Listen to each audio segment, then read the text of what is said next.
What is going on? Welcome to Greggles TV Daily. Hope you're having a fantastic day. We finally know which processors are going to go in which phones and which parts of the world. That is the S26, 26 Plus, and 26 Ultra.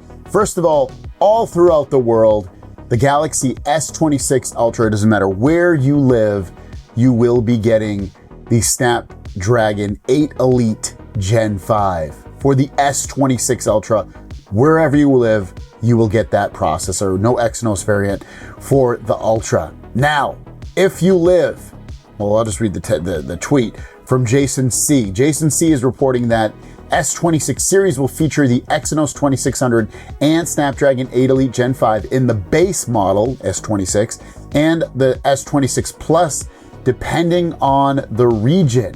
If you live in the United States, China, or Japan, you will receive the Snapdragon 8 Elite Gen 5. The rest of the world will get the Exynos 2600. Sounds like Korea is also going to get the Exynos 2600.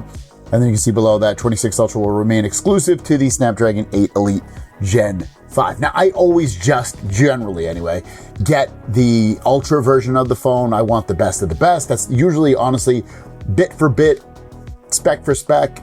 It's the best phone they put out all year long, and it comes out in the beginning part of the year. So if you want the best, absolute best in every sense of that word of the phone that Samsung puts out, you're going to want to get the Ultra phone. Now, beyond that, if people that are getting the regular phone, the S26 or 26 Plus, if you're living in, the United States, China, or Japan, you will get, arguably the best processor released on the planet. Exynos 2600 is supposed to bring big improvements. It's supposed to be able to compete and beat sometimes the 8 Elite Gen 5. So I guess at the end of the day, it's not all lost, but I know some people really dislike the Exynos 2600 or Exynos processors. In general, they think they overheat. They don't think they perform as well. And that might be the case, but it's not happening all throughout the world. So which is, I guess, good and bad, depending upon how you look at it. For me, if I had to choose, I would still probably choose the Snapdragon, just because I know how good these processors are in terms of the performance and how good they are in terms of battery life. I wouldn't say they're like, oh my God, my battery is the best ever. It's not. That's I put out a Galaxy Z Fold 7 review video today, and one of the things I talk about is the battery life not being that great, and that has a Snapdragon processor. But other than that, you're looking at really high performing phone. No matter which processor you get, they're both very, very close in terms of performance, like on benchmarks.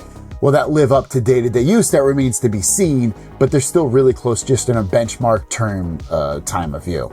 Beyond that, yeah, that's kind of what we're looking at. And again, it would be released March 13th, and February 25th would be the actual launch of the phone. Where do you live? Which processor are you getting? Let me know in the comments down below. And are you disappointed or are you fine with it? We'll see you guys down the road. Peace.